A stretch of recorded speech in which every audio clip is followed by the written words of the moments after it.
Oke, halo semuanya, selamat datang. Awal tahun baru nih, momen yang pas banget buat kita ngelakuin sesuatu yang super penting, business health check. Kita mau cek nih, bisnis kita ini udah bener-bener siap buat tumbuh, bukan cuma sekedar bertahan hidup. Tapi sebelum kita mulai jauh, saya mau bilang satu hal dulu. Selamat. Serius, Anda udah berhasil lewatin macem-macem badai ekonomi kan? Fakta kalau bisnis Anda masih berdiri sekarang, itu pencapaian luar biasa. Jadi kasih tepuk tangan dulu deh buat diri sendiri. Oke, kita udah selamat, survived. Tapi pertanyaan besarnya sekarang, gimana caranya biar kita nggak cuma survive, tapi benar-benar thrive? Gimana caranya biar kita terus tumbuh? Nah, ini nih tantangan yang mau kita bedah bareng-bareng hari ini. Bayangin aja kayak kesehatan badan kita. Perlu check up rutin kan? Sama persis sama bisnis.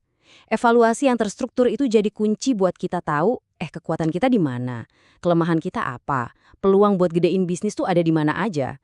Ini penting biar tiap tahun kita makin maju. Nah, buat ngebantu kita nggak akan pakai cara yang ribet.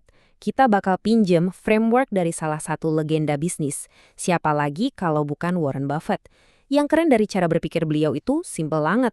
Di tengah ruwetnya dunia bisnis, dia justru nyederhanain semuanya jadi beberapa indikator kunci yang jujur aja powerful banget. Oke, siap? Kita masuk bagian pertama.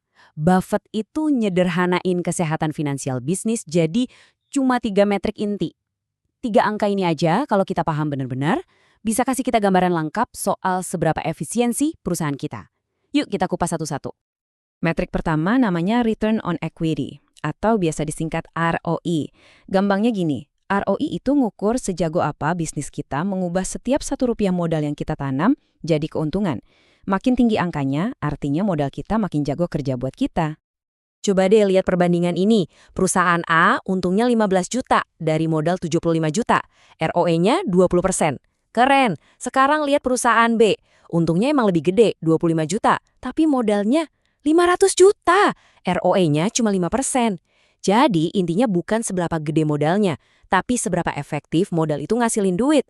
Jelas kan perusahaan A jauh lebih efisien.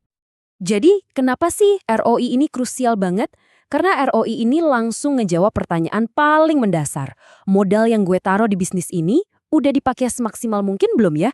Ini cerminan langsung dari seberapa efisien kita ngelola duit.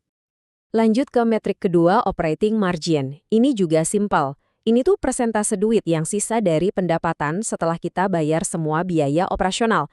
Ya kayak bayar bahan baku, gaji karyawan, sewa tempat, dan lain-lain. Ngitungnya gampang banget. Misal, pendapatan kita 500 juta, terus laba operasionalnya 150 juta. Berarti operating marginnya 30%. Angka ini tuh kayak bantalan finansial kita. Makin tebal bantalannya, makin nyenyak tidurnya. Dan ini pentingnya bukan main. Margin yang tinggi itu artinya kita punya ruang gerak finansial yang lega. Kita jadi punya dana lebih buat misalnya nyoba produk baru atau bikin strategi marketing yang beda. Dan yang paling penting, kalau tiba-tiba pasar lagi jelek, bisnis kita nggak langsung ambruk. Oke, metrik ketiga dan terakhir dari Buffett, free cash flow atau FCF. Ini beda ya sama omset atau laba di atas kertas. FCF itu uang tunai beneran, real cash yang ada di tangan, yang bebas kita pakai setelah semua tagihan operasional dan investasi penting udah dibayar. Bisa dibilang, FCF ini darahnya bisnis. Terus, FCF yang sehat itu kayak gimana? Simple, angkanya positif dan idealnya terus tumbuh dari waktu ke waktu. FCF yang kuat itu biasanya hasil dari operating margin yang sehat juga. Nah, uang tunai inilah yang bisa kita pakai buat bayar dividen ke investor, lunasin utang, atau diinvestasiin lagi buat naikin ROE kita di masa depan. Ini mesin pertumbuhan internal kita. Oke, kita udah ngobrolin angka-angka. Cukup pusing ya? Tapi bisnis itu kan bukan cuma soal laporan keuangan, ya kan? Sekarang kita geser ke bagian kedua dari health check kita. Kita mau lihat aspek-aspek non-finansial yang sama pentingnya buat sukses jangka panjang. Ada 3 area utama nih yang bakal kita cek. Pertama, kesehatan tim kita. Kedua, apakah produk kita masih relevan dan dibutuhin pasar? Dan ketiga, yang sering dilupain, apakah kita punya rencana B atau exit strategi? Kita mulai dari tim. Lihat angka ini, kurang dari 5%. Ini angka turnover karyawan, alias tingkat karyawan yang keluar masuk. Angka di bawah 5% selama 3 tahun itu rendah banget. Ini bukan sekedar statistik loh, ini cerminan dari seberapa sehat dan bahagia tim kita. Kenapa ini penting? Banget. Karena tim yang solid, yang happy, yang skillnya terus nambah, merekalah mesin utama yang ngedorong produktivitas dan inovasi. Jadi, coba deh perhatiin lagi. Alur kerjanya udah efisien belum? Ada kesempatan buat mereka belajar hal baru nggak? Kesejahteraan mereka jadi prioritas kan? Selanjutnya, product market fit. Gampangnya, ini pertanyaan. Produk yang kita bikin ini beneran ada yang butuh dan mau bayar nggak sih? Kita tuh sering banget kejebak bikin fitur-fitur yang kelihatannya keren, tapi kita lupa ngecek ini beneran nyelesain masalah nyata pelanggan kita atau enggak. Nah, area ketiga ini sering banget disalahpahami. Exit strategy atau strategi keluar. Dengar kata exit aja banyak yang mikir, wah ini mau nyerah ya, udah bikin rencana buat gagal ya. Apa benar gitu? Tentu aja enggak. Ini sama sekali bukan soal nyerah. Justru ini soal jadi pinter dan antisipatif. Punya exit strategi itu artinya kita punya rencana B yang mateng. Jadi, kalau amit-amit skenario terburuk terjadi, kita udah tahu harus ngapain, biar kerugiannya nggak gede-gede banget. Ini soal perencanaan cerdas.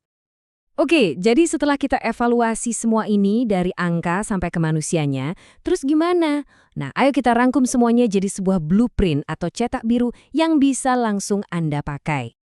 Ini dia, 3 langkah simple buat pertumbuhan bisnis Anda. 1. Analisis 3 metrik keuangan kunci tadi, ROE, operating margin, sama free cash flow. 2. Evaluasi lagi kesehatan tim dan relevansi produk Anda di pasar. Dan 3. Jangan lupa, selalu siapkan rencana B. Dan yang paling keren, kerangka kerja ini tuh universal banget. Anda bisa pakai ini bukan cuma buat bisnis, bisa buat proyek pribadi, buat ngatur karir, atau tujuan apapun yang lagi Anda kerjain. Pilar-pilarnya tuh sama persis. Sebagai penutup, saya mau tinggalin satu pertanyaan buat direnungkan. Di tahun 2026 nanti, kita mau jadi orang yang cuma kerja makin keras, atau kita mau jadi orang yang kerja lebih cerdas? Tentu kita nggak mau kan, capek-capek bangun sesuatu yang ternyata sia-sia. Dengan evaluasi rutin kayak gini, kesempatan kita buat berhasil itu jadi jauh lebih besar. Jadi, yuk kita putuskan bareng-bareng untuk nggak cuma kerja lebih keras, tapi juga kerja lebih cerdas.